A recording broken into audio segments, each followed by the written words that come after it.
大家好，冇錯啊，又係我啊，我就係嗰個為咗生計而終日奔波忙碌嘅報社小編輯。雖然依家大部分人生活響城市厚厚嘅鋼筋水泥房屋裏頭，但響好多鄉下同埋農村，有咗多餘錢嘅人，仲係中意自己起翻間屋嘅，使佢幾萬蚊，拉啲水泥沙翻嚟，睇住自己間屋一啲啲咁平地而起，呢一種心情，估計並唔亞於睇住自己個細路慢慢長大。各人睇重房屋，所謂衣食住行啊，而住僅僅係響溫飽之後，其注重程度就可想而知啦。從幾顏屋企醒過嚟之後，發現已經係日頭曬屁股啦，正話急住去上班啦，猛睇見手錶，發現今日原嚟係週末，難怪講啊忙到唔知時日過，我連星期幾都就快唔記得咗。睇下日子，居然係12月6號，呢個時候先醒翻起媽媽嘅囑託。嗱，有位鄉下嘅親戚起咗間新屋，要請我哋食飯。我本嚟呢就唔係好願意去嘅，因為實在太遠啦，來回將近係要半日。但係媽媽非常認真咁囑咐我話，其他人可以唔去，但係呢個柳伯就一定要去嘅，因為啊，佢係湊大我媽媽嘅人。舊時外婆屋企好緊張，而且算命佬話媽媽好難湊，5歲過後先至可以攞翻屋企去住，所以柳伯將媽媽接咗翻鄉下去湊，直到6歲先係送翻外婆屋企。呢件事媽媽同外婆一直都好感謝佢，並一再要求啊，要我將經常掛喺嘴邊嘅嗰位好有本事嘅朋友亦都帶埋去，幫手睇下風水佈局。呢位本事特別大嘅朋友，咁就梗係依家瞓喺地板上瞓到冧晒嘅幾顏同學啦。我毫不留情咁直接用腳踢醒佢，而且要佢同我行一趟。幾顏無奈應承咗，兩個人隨便響樓下食嗰啲嘢，其實唔想食嘅，因為個頭啊仲痛到死。但係諗下咁遠嘅車程，如果唔食啲嘢，想嘔啊都冇嘢嘔出嚟啊！打咗個電話翻屋企，發現媽媽已經起程，我只好去揾車。幾顏啊雖然好有錢，但係非常討厭坐車。佢話汽車同移動棺材冇咩兩樣嘅，甚至要求我同佢步行過去。我直接say no啦，而且威脅佢講啊，如果佢唔肯同我去坐車，我就打電話叫李多一齊步行過去。佢權衡咗一下，妥協啦。我揾到架面的，其實應該講啊係貨車更加恰當。車程好長，幾顏打住喊路向我介紹建房嘅禁忌。老同學啊，你知道嘛？建築學嘅祖師爺係魯班，傳說魯班曾經留落一本書，書名就叫做《魯班書》。呢本書分2卷，上卷寫咗一啲起屋時候係點樣用法術影響入住者嘅。咁當然啦，結果有好有壞嘅。好嘅就可以催財旺丁，消災避禍；壞嘅就多咯，例如可以令屋主破財斷香火，嚴重嘅仲會家破人亡。幾顏響度滔滔不絕咁講緊，我皺一皺眉頭問佢，咁似乎有啲歹毒噃。邊個如果得罪咗識魯班書嘅人，咁啊聽當衰？哦，咁又唔會。首先係咪真係有呢本書，我都唔敢肯定。不過好多人都信，而且上卷係施法，下卷係解法同一啲醫術之類嘅內容。兩本書之間嘅術互為相解，而且最重要嘅係真正學習魯班書並且使用嘅話，必定會缺一門嘅。我唔係好明咁問啦，缺一門係咩意思呢？哦，所謂嘅人缺一門，指嘅就係要麼無後，要麼殘廢，一唔係就親人遭殃。所以呢本書無疑就係一把雙刃劍啦，想作惡就係害人害己。不過魯班書世傳兩個版本，另一個據說係由北京提督工部御將司司正伍榮所匯編嘅，書成於明代，講述嘅係家具擺放如何建築嘅事情。不過房屋嘅風水歷史非常悠久，一般房主人對建築者都係禮遇有加嘅，就算窮到再緊要嘅，都唔可以求其咁對待，至少兩餐都要落隻雞蛋嚟表示一下。可見習俗深入人心，自然係有佢嘅道理啦。咁你去過咁多地方，有冇遇過類似嘅事呢？有，去年呢個時候，我仲響福建漳州，響嗰度就出過一件怪事。紀岩突然停住咗，睇住滿面欣喜嘅我，恍然大悟咁講啦：啊，原來你個衰仔又想氹我講古仔啊！算啦，同你講下啦。漳州係位於九龍江下游，同廈門、泉州形成金三角，係一座歷史悠久嘅古城，又係舉世聞名嘅花果魚米之鄉。嗰度民風淳樸，雖然閩南話好難明，但係民風非常熱情。去嘅時候咁啱俾我撞到佢哋為人招魂，場面非常悲哀。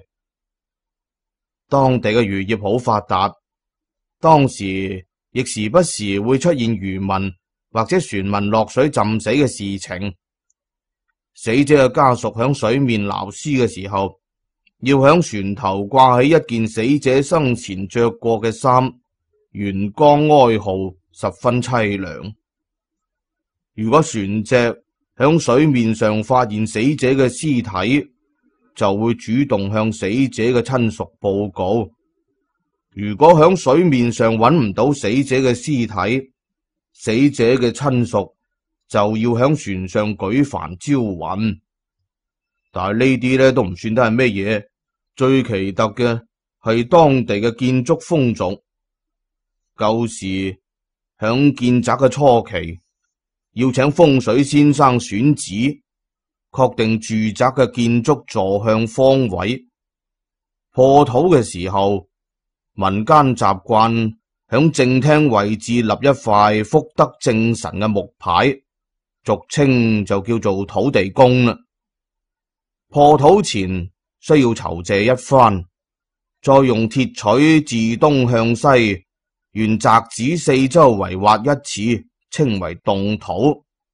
但係注意噃，呢個過程係忌用鋤頭嘅。動土之後，土木就可以動工啦。每逢農曆初二同埋16，都要敬奉土地公，直至宅建落成，謝土燒咗神牌，響正廳案上邊正式供奉土地公嘅神位為止。施工過程中，凡係下磚、置門、上梁、封歸、合脊、放咸，一般呢都要選擇吉日良辰，稱為漢日。其中以上梁嘅程序最為神秘同隆重。首先呢，要選定上梁嘅吉日良辰。吉日到全村嘅勞力都會過嚟幫忙。房梁用紅布披住，或者係掛上，或者係畫住八卦。木匠嘅斧頭都要用紅布綁住。良辰到，房主工匠洗手洗面，房主點香請神，敬土地神。木匠仲要念上梁祝文，求神保佑施工順利同家宅安寧。然後眾人合力升梁，最後係木匠走到梁上去封梁祭酒。房主要封利是俾工匠，呢個風俗啊，至今都仲流行啊。民宅建築舊俗最驚嘅就係木工、泥水工響起屋嘅過程中，運用巫術咒語暗落鎮物，俗稱呢叫做做黑。呢個黑呢係相生相克嘅黑啦。舊時工匠會因為工錢、款待同埋施工質量而爭吵結怨成仇。工匠做黑詛咒啊，確有其事嘅，所以大多數人對工匠都係禮敬有加。我要講嘅就係一個關於做黑嘅事啦。嗱，依家咧已經好少有人自己起屋噶啦，靠手藝為生嘅工匠亦都日漸減少。不過響一啲地方都仲係存在嘅。嗱，你都知啊，我唔中意住響高樓裏頭嘅，我於是就嚟到咗當地嘅一處好偏僻嘅郊區。咁啱啊，俾我撞到一戶人屋企正響度辦喜事。而且係響啱啱建好嘅新屋裏頭舉行嘅，我自然就要過去湊下熱鬧啦。呢個年代嘅結婚風俗已經簡化咗好多，識得操辦婚事嘅老人已經唔多見。不過睇得出啦，呢次辦喜事嘅主人係個極其睇重習俗嘅人，估計響當地亦都係有啲身份嘅。嗰日已經接近中午，喜宴已經擺好。雖然呢我係外地人，但佢哋仲係非常熱情咁邀請咗我。中午呢，當地人稱為食舅仔啊。台上邊擺住12道菜，每一道菜都跟住一句好話。12個碗裏頭6分6數。所有雞、魚、豬肉、蔬菜、瓜果都係冇禁忌嘅。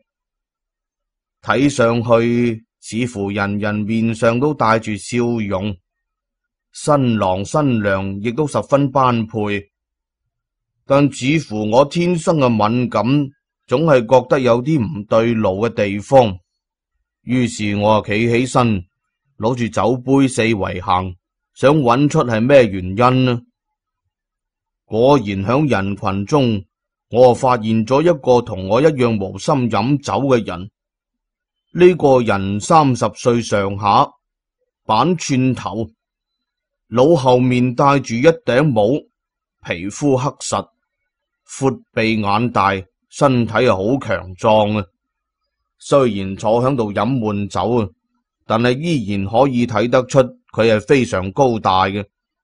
佢雖然着得十分隨意啊，只係一件藍色嘅大褂，連扣都冇扣埋，但係啊，佢卻係坐喺上席嘅，而且似乎旁邊嘅人對佢亦都係十分敬重，只係佢呢，都係有啲愛理不理咁。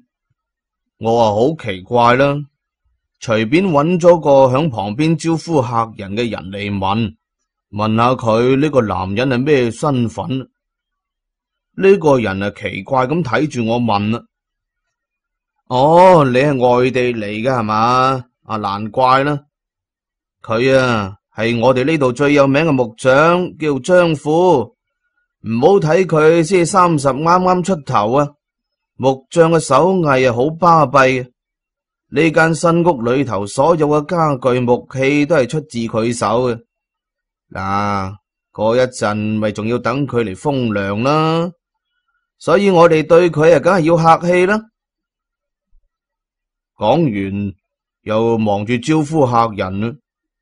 我睇下時間點幾啦，估計封糧呢係要2點鐘先開始嘅。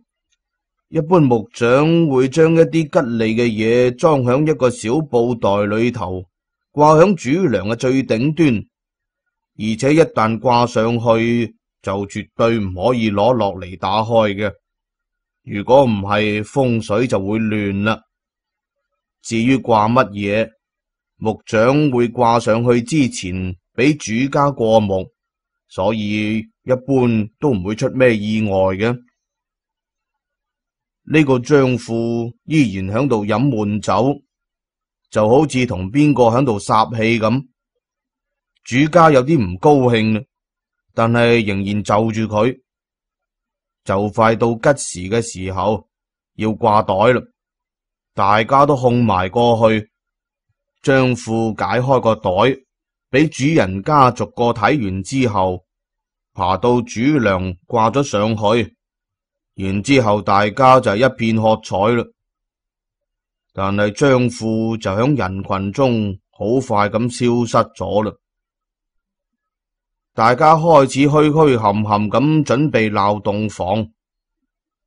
我畢竟都係外人啦，於是閃身出咗庭院，咁啱睇見前邊嗰個背影好似係張富，佢快下快下咁，睇嚟係飲多咗啦。大部分人都去晒鬧新房，路上邊啊只有我同佢2個。我唔緊唔慢咁響後邊吊住佢，一嚟可以睇下呢一帶嘅地貌人情，二嚟我對佢呢確實係有啲好奇嘅。漳州嘅房屋建築同北京有啲相似。前後2房高大嘅主建築同旁邊凸起稍為矮啲嘅房屋，加上一個院落，好有南方4合院嘅味道。條路呢就並唔狹窄，亦唔見得十分寬闊，但係行起身呢都仲係幾舒服嘅。我就咁一直跟住張富，大概行咗半里路到啦，終於佢響一間矮小嘅木屋前面停低咗落嚟。呢間屋呢可以睇得出有啲年頭嘅啦，非常破舊，木門上邊嘅漆皮幾乎都已經甩晒嘅啦。木板橫響前面，感覺就係門，推一下就開咗。張富開咗門，快下快下咁行咗入去。我暗自響度諗啦，好似佢咁出名嘅木匠，居然住得咁寒酸，點解會咁嘅呢？我啊隨意揾咗個路人問咗下，佢話張富啊雖然揾錢啊揾得多，但係使得啊仲多。得閒無事有錢呢，就會去城裏頭飲飲食食，一唔係就賭錢，咁自然啊冇咩錢剩啦。嗰個人就好惋惜咁講，不過呢，佢以前係咪咁樣嘅？自從佢娶唔到曲師傅個女，就成個人都變晒咯。我好奇咁問佢啦，曲師傅嘅女係啦，今日辦婚禮嘅咪係咯。本嚟佢哋呢就好唔情願請張富做嘢嘅，但係10里8鄉亦實在揾唔到學似佢咁拿手嘅人。佢嘅手藝真係冇人比得上嘅。而且張富亦都講啦，人情還人情，做嘢歸做嘢。佢咁一講呢，村長睇張富亦都算係個老實人，於是呢就仲係請咗佢做嘢啦。嗱，依家佢咪又飲到醉晒咯。係啦，你係咩人嚟噶？呢個路人突然問我只好隨便講，我嚟呢度呢係親戚想託我揾張富做啲家具，怕摸錯路揾錯人，所以問清楚好過啦。路人聽到我咁講，亦都唔理咁多走咗啦。咁啊，亦都好難怪張富唔開心嘅。意中人結婚，自己啊仲要幫佢做新房。不過我就冇將呢件事放響心上邊嘅，好快就唔記得咗啦。直到1年之後，我有時重新路過果樹，突然醒起身，覺得好奇，於是又翻去睇咗下。我好快就揾到嗰間屋啦。1年過去，當時氣派嘅房屋已經被旁邊好多更高大嘅水泥屋超過咗。雖然房屋都仲算好新淨，但睇上去呢，總係覺得有種衰敗之氣。我好奇咁響旁邊一間小食店坐低，一嚟呢係為咗食啲嘢，二嚟係想問下到底係咩一回事。我對面台坐咗位長者，呢個老人家學髮童顏，雙眼有神，一個人坐響度飲茶。我行過去笑住問佢啦：老人家，我係外地嘅，想同你打聽啲事。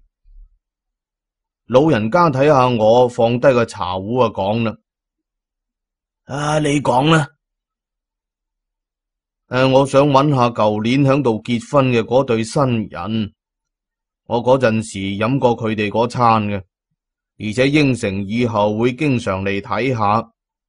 不過依家點解睇上去咁冷清嘅呢？我指咗指身後嗰間新屋。呢位大爺突然面色一變，將座位移咗過嚟。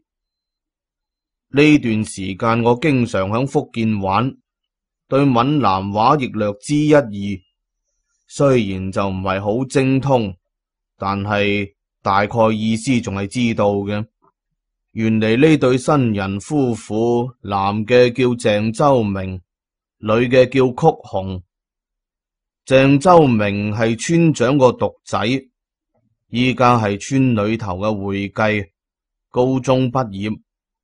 曲紅係呢一帶最靚嘅女仔，追嘅人啊不計其數。當然啦，呢裏頭都包括嗰個張富啦。不過曲紅最後仲係選擇咗嫁俾鄭周明。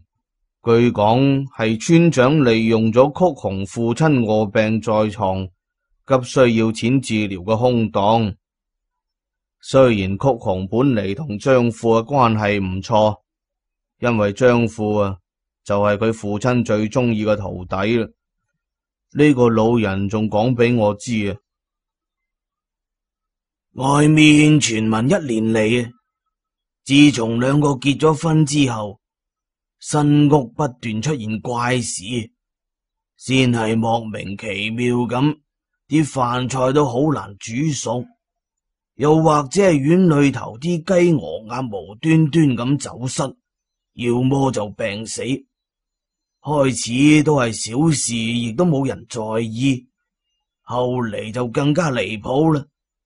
房屋響晚上經常會有動靜，村長呢亦都退咗落嚟，仲得咗重病，一直都唔見好轉。村長嘅老婆亦都突然雙腳唔喐得，癱咗。村長一家人認為房屋有問題啦，第一時間啊，梗係諗住揾張富啦。佢係最有可能做客嘅人，但係房屋建好之後，張富啊失蹤咗啦。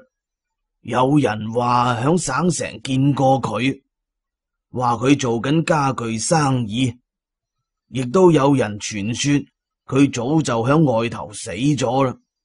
總之依家村長一家每日都不得安寧，只好揾曲紅出氣啦。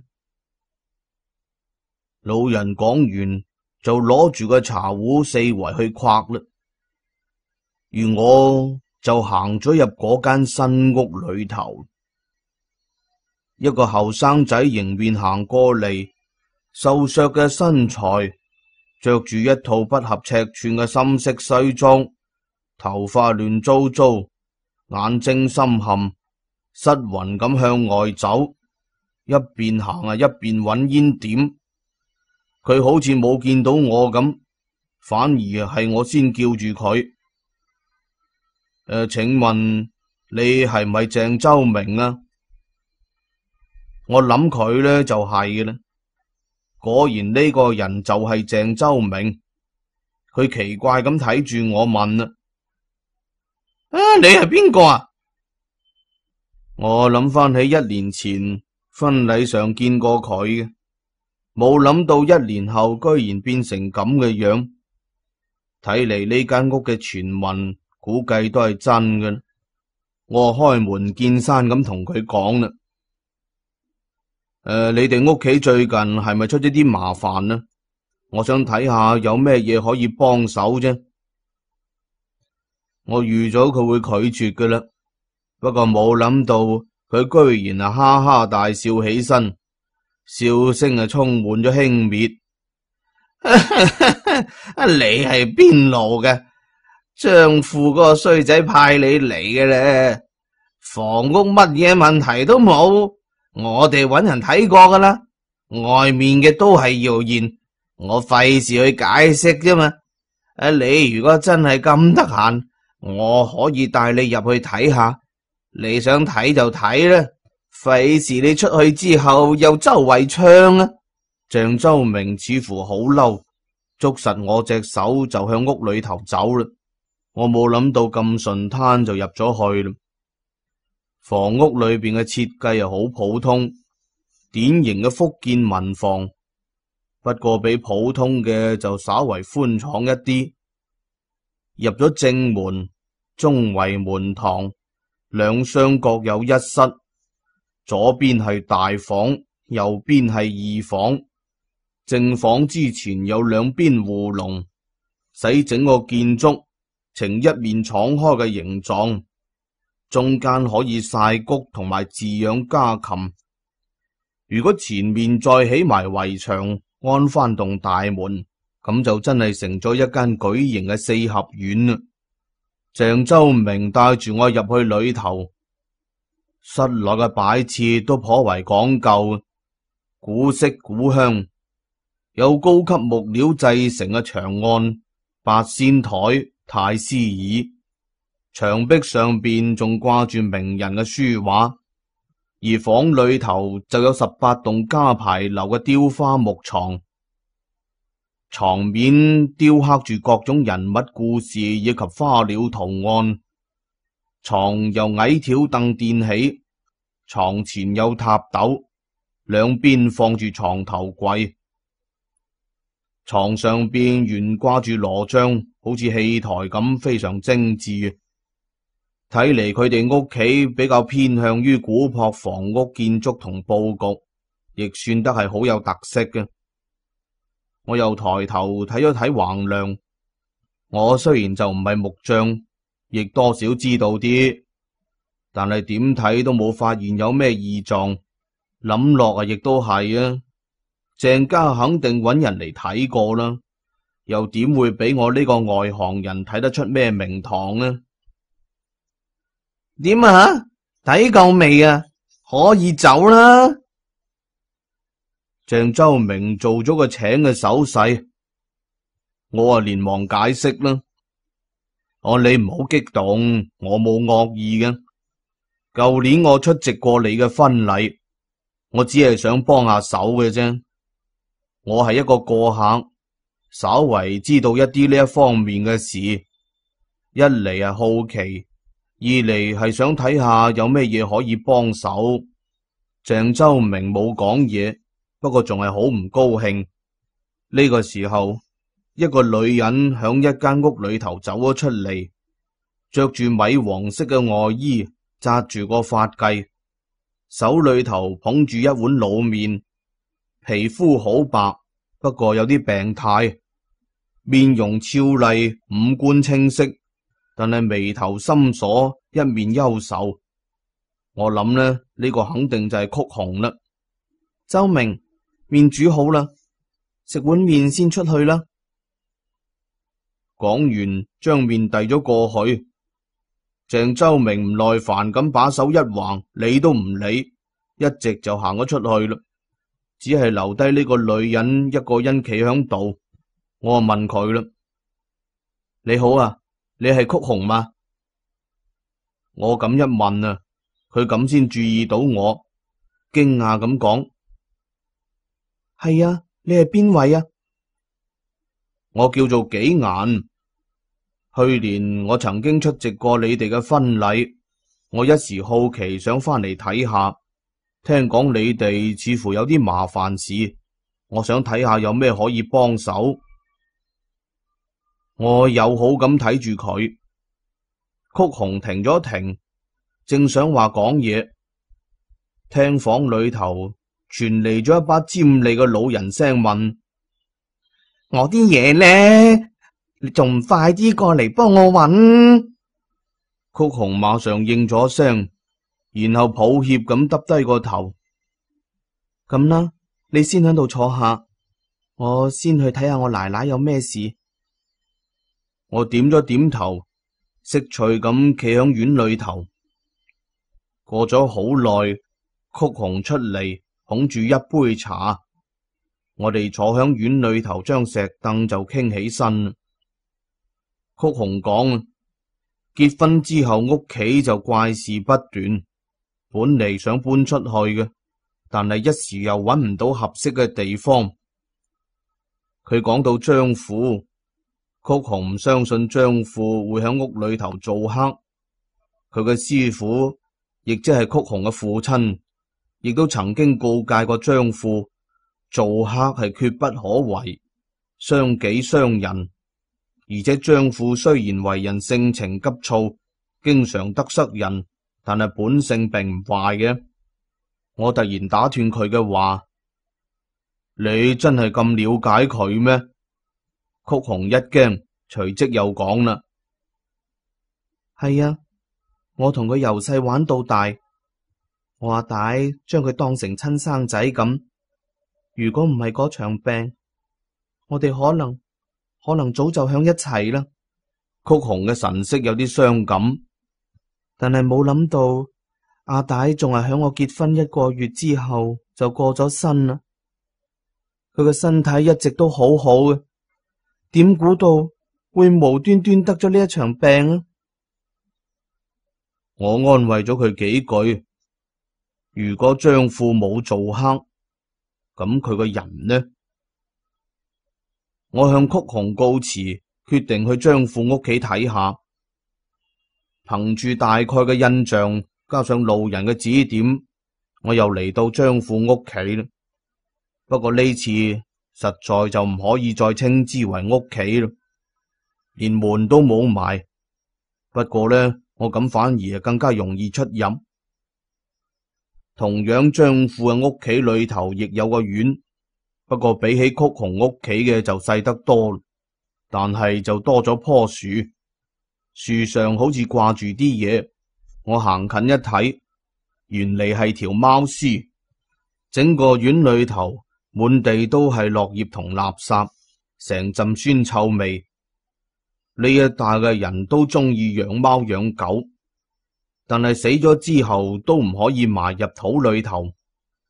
所謂嘅狗屍隨水流，貓屍掛樹頭，睇嚟呢具貓嘅屍體恐怕係張父離開嘅時候掛上去嘅。身為一個木匠，張父屋企裏頭幾乎睇唔到有乜好精緻嘅家具。雖然裏頭冇人冇門，但係鄉親呢仲係自覺咁為張父守住。大部分時候冇人入過去。以前鄭家嚟呢度守過，打爛晒啲嘢就走咗啦。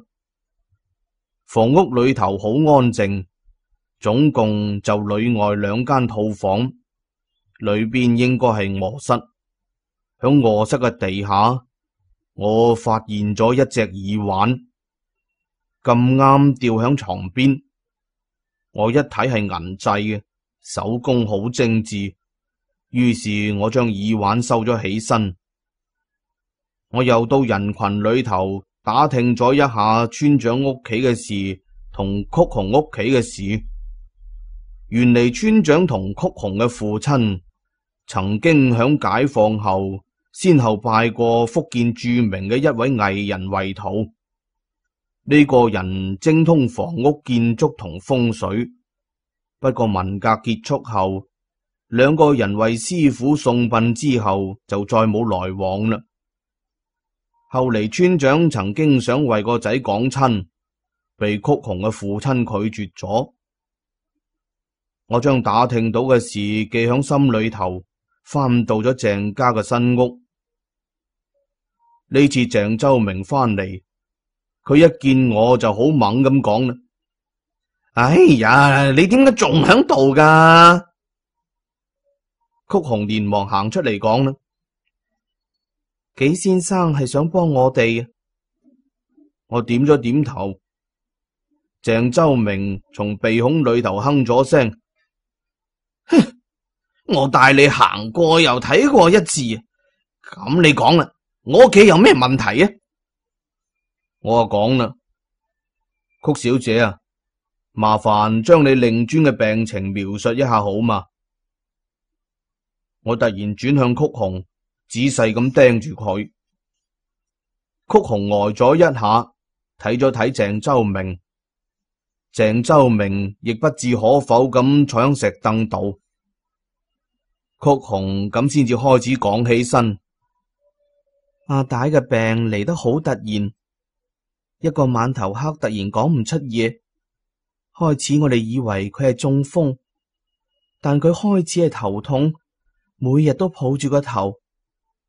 阿大唔會寫字，後嚟去到醫院，醫院講係咩腦血管梗塞，但係阿大一直搖頭，我都唔知佢係咩意思。丈夫嗰個時候經常幫我照顧住阿大。呢個時候，曲紅轉頭睇咗睇鄭周明，鄭周明一啲反應都冇。阿大經常拉住丈夫隻手，似乎想講啲乜嘢，但係佢根本就冇辦法講。後嚟醫藥費越嚟越貴，然後曲紅突然唔講話，耷低頭。一邊嘅鄭周明啊，終於跳咗起身，衝過嚟一巴掌打響曲紅嘅面上，暴跳如雷咁指住攤倒在地嘅曲紅啊鬧啦：啊，你想講乜嘢啊？話我哋屋企出錢逼你嫁俾我嘞噃，我就知道你唔心甘情願噶啦。當初你唔好嫁啊，去同嗰個張富私奔啦。你睇下你啊，嚟咗我哋屋企之後，呢個家變成咩嘢樣？我阿媽同阿大都變成咩樣？我嗰間爛鬼公司啊，都就快執笠啦，全部都係你呢個瘟神害嘅。你仲有面喺外人面前數我？佢一邊鬧一邊用腳踢曲紅，曲紅啊揞住塊面，一邊喊一邊揾掟匿。一下子外面就圍咗好多人過嚟啦，我實在睇唔落去啦，上前啊捉住鄭周明講啊：夠啦，我有句話想同你父親講。鄭周明奇怪咁望實我，然後將曲紅拉咗起身，行到門口將睇熱鬧嘅人拚走晒。我阿大嘅身體唔好，唔見外人啊！我笑住講啦：我可以醫好佢嘅。鄭周明驚訝咁望實我咁講啊，梗係呃佢嘅啦，因為我想直接同村長講話，唯有就呃下佢啦。鄭周明滿面疑惑咁望實我問啊：你真係有把握？咁梗係啦，講唔定我連你媽媽都可以醫翻好啊！鄭周明考慮咗一下，再次將我帶咗入去，不過呢次嚟嘅就係內房啦。裏邊有間細房，一入去就聽見裏邊有人劇烈咁響度咳。床上邊瞓住個老人。我心諗，按理村長應該就50歲上下，點解老成咁嘅樣呢？直頭就好似70、80歲咁。床上嘅人見我入嚟，責備咁對鄭周明講啦：你叫外人入嚟做咩啊？我咪話過邊個都唔見咩？阿大啊，佢講可以醫好你啊！鄭周明響父親嘅面前係好老實嘅。我對床上嘅老人講啦：你係鄭村長？我行過去，企響佢面前，佢嘅相貌行近睇就更加得人驚，全身嘅皮膚都鬆晒，雙眼幾乎突晒出嚟，成個面部瘦到同骷髏頭冇咩兩樣，手上仲有好多老人斑。我對佢講啦：我想單獨同你傾下，可以叫你個仔先出一出去嘛？鄭村長揮咗揮手，鄭周明嘟起個嘴，行出去，順手就將門關埋。房裏頭只係剩翻我哋兩個，我亦都唔避忌咁直接問佢啦：曲紅嘅父親，亦即係你嘅師兄弟，佢係俾你做黑害死嘅，啱唔啱？瞓響床上嘅村長成身一震，支撐住坐咗起身，氣呵呵咁講：我都已經係死過頭近嘅人啦，呃你亦都冇咩意思。冇錯，曲師弟係我害嘅，佢亦知道係我落嘅手，我驚佢講出去，所以用咗風言術。我問啦：風言術？乜嘢係風言術啊？我響佢枕頭下邊塊木板度放咗個小人，小人喉嚨位置用木釘釘住，然後用緊箍咒法。但係我冇打算害死佢，本嚟打算1個月之後就幫佢解術嘅，點知佢突然死咗，我其實都好內疚。鄭村長就咁講咗幾句嘢啫，就劇烈咁咳咗起身啦。我覺得好好奇，於是就追問啦：緊箍咒法係咪就係緊箍身，周帶隨身，將緊箍搭響被施法人嘅腦上邊，即時就會被箍到頭暈眼花？正所謂西天去請唐三藏，南海岸上請觀音，天靈靈，地靈靈，緊箍緊咒降神靈，謹請南斗6星，北斗7星，唔奉太上老君急急如律令，係咪就係咁講嘅呢？村長不屑咁講啦：你講嘅只不過係俗本，淨係識咒語係冇用嘅，仲要練習使用嘅方法同符咒。不過你居然亦都識得魯班書嘅法咒，我對呢樣嘢亦都係比較感興趣。如果唔係，亦都唔會嚟多管閒事啦。而且你亦都應該知道，自己亦都係被落咗咒啦。當然，就喺呢間屋。就算搬走，亦都係無濟於事。落咗陣物，我即使係離開，亦都冇用。當時我疏忽咗啦，我恃住自己精通，冇將張富呢個衰仔放響眼裏頭，冇諗到佢真係出咗術。村長一嬲，喘氣就更加劇烈啦。我對佢講啦，你居然亦都會唔知道？當然啦，當年師傅傳俾我哋嘅老班書係分成兩冊，一人一冊，上面咒法解法互相克制，表示兩個人唔可以爭鬥。不過風言術係我拜師前就知道，所以佢冇辦法解緊箍咒法，解法係要念動咒法嘅。唔通你唔知道施法會缺一門嘅咩？害人害己啊！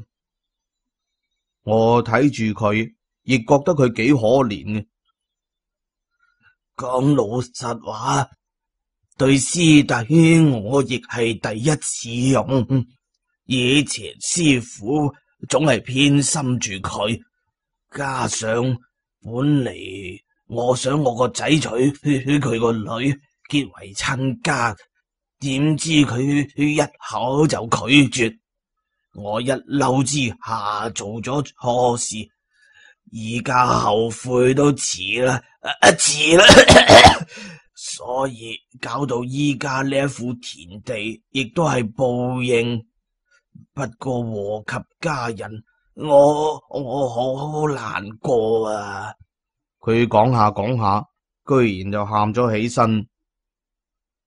村長就繼續講啦。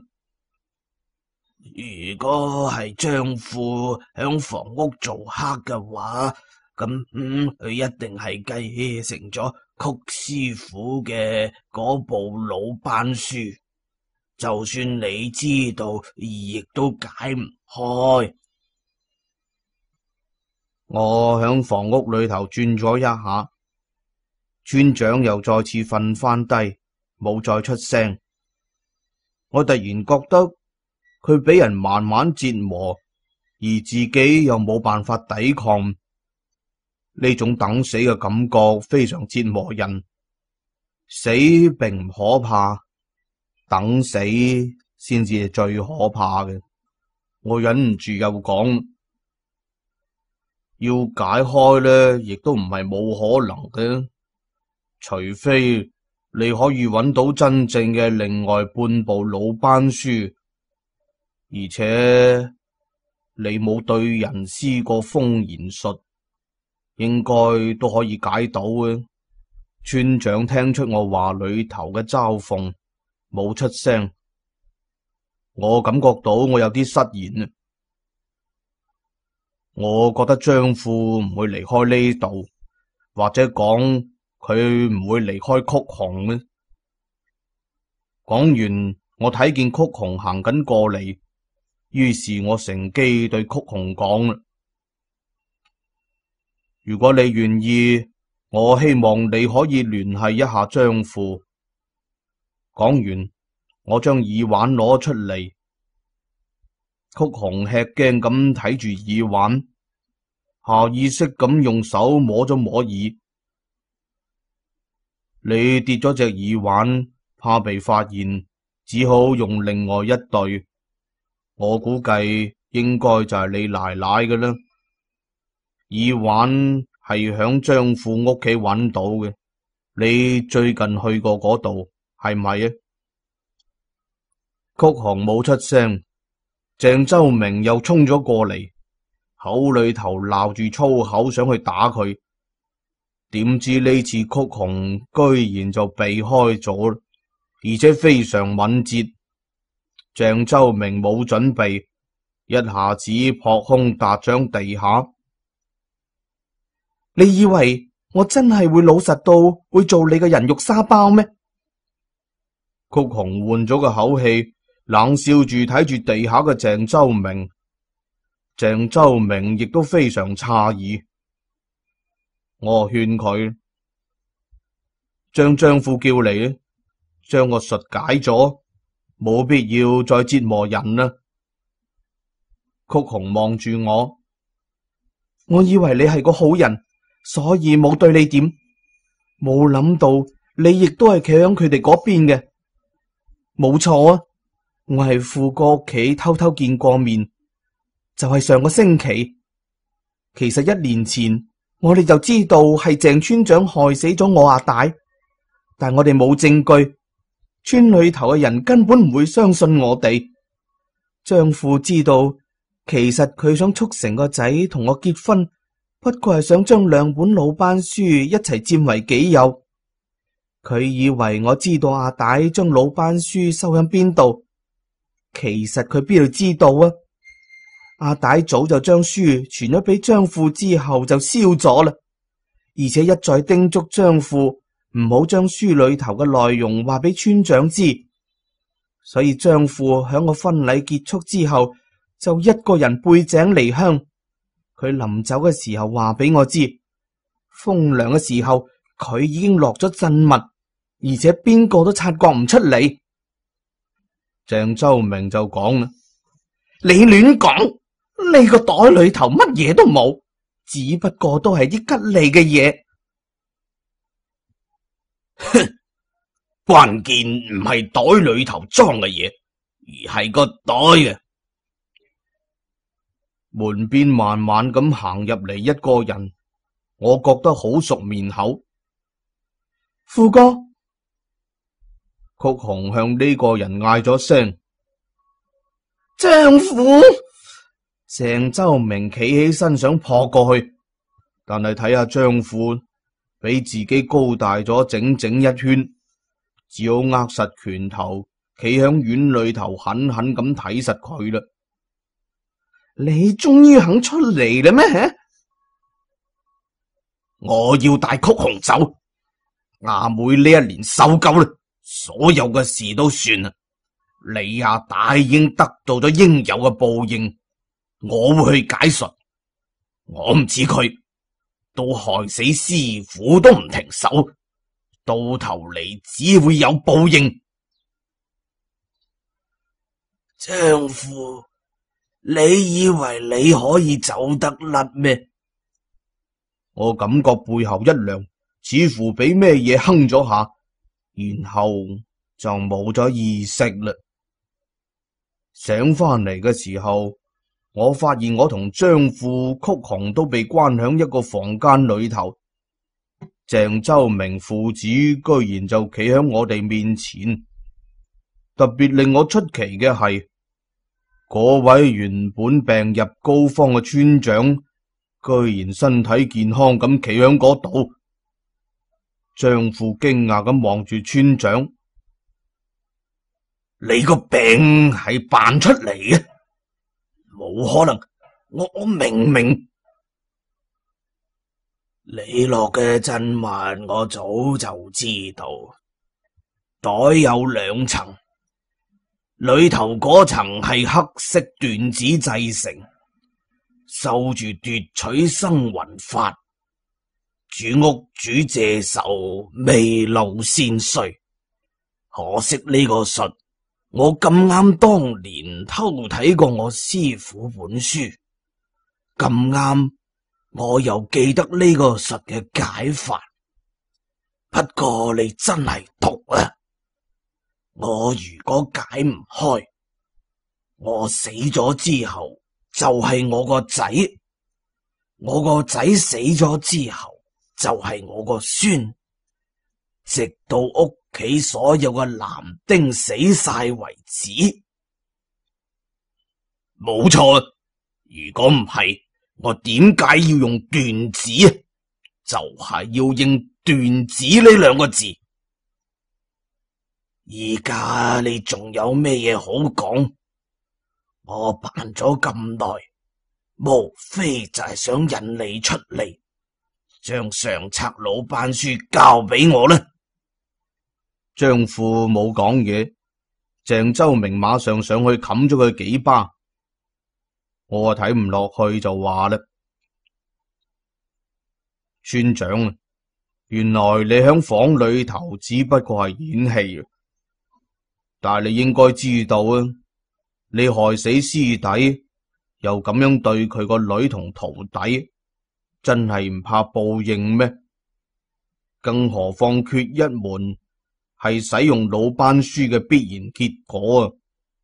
村長望咗望我講，我的確係呃咗你，因為我知道你好聰明。如果俾你揭穿，張富講唔定仲唔敢出嚟添。你嘅話令佢自己跳咗出嚟，你放心，我唔會害你。等張富將書交咗出嚟，我自然就會將你哋放出去。張富咬住牙講，書係師傅，我唔會俾你。好，你唔俾我啊嘛，我就先殺咗呢個外地人，殺曲紅。我有好多方法可以不留痕跡咁攞佢命，呢點你應該好清楚啊。然後我仲可以慢慢咁折磨你。村長眯住雙眼睇實張富，張富激到面都變晒形，佢咬實嘴唇，艱難咁作出選擇。我又插口問啦，我真係唔明白你集齊兩本書有咩用呢？集齊兩本魯班書可以參透好多玄機，你啲外行人啊根本唔會明。得到兩本書，甚至有可能可以得道飛仙。就算唔可以成仙，退一萬步講，我都可以揾到一塊真龍伏澤之地下葬。我嘅後人會大富大貴啊！講下講下，村長幾乎陶醉到飛起身。張富最終仲係妥協咗。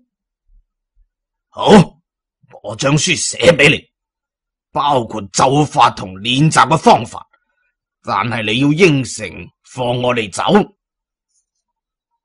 村長威脅講啦。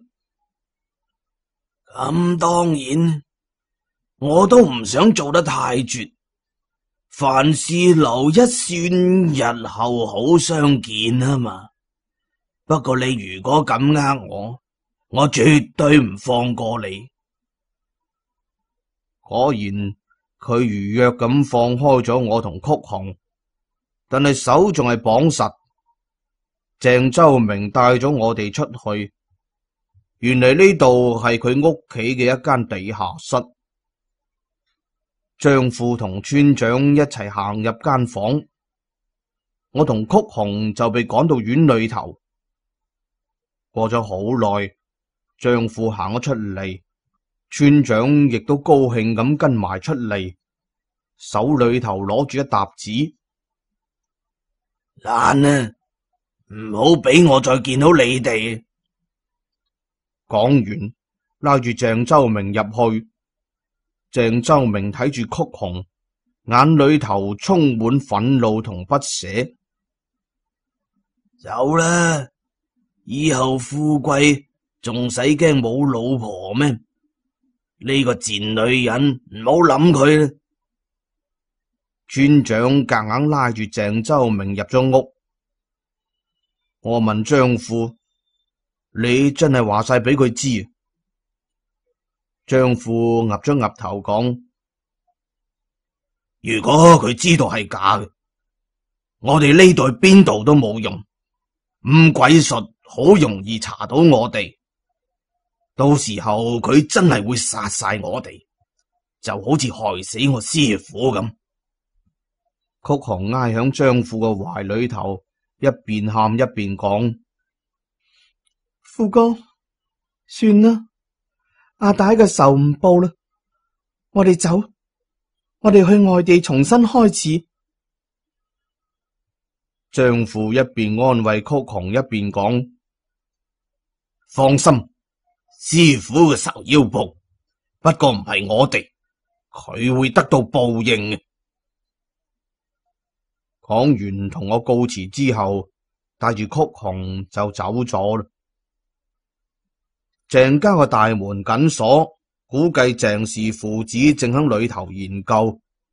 我亦都離開咗村，後嚟亦都再冇張父嘅消息啦。不過我諗佢同曲雄應該會生活得好快樂嘅。紀顏講完，車停咗落嚟，我一睇，已經到啦。兩個人從車上邊落出嚟，到柳伯屋企仲有一段路。於是我問紀顏啦：咁後嚟呢？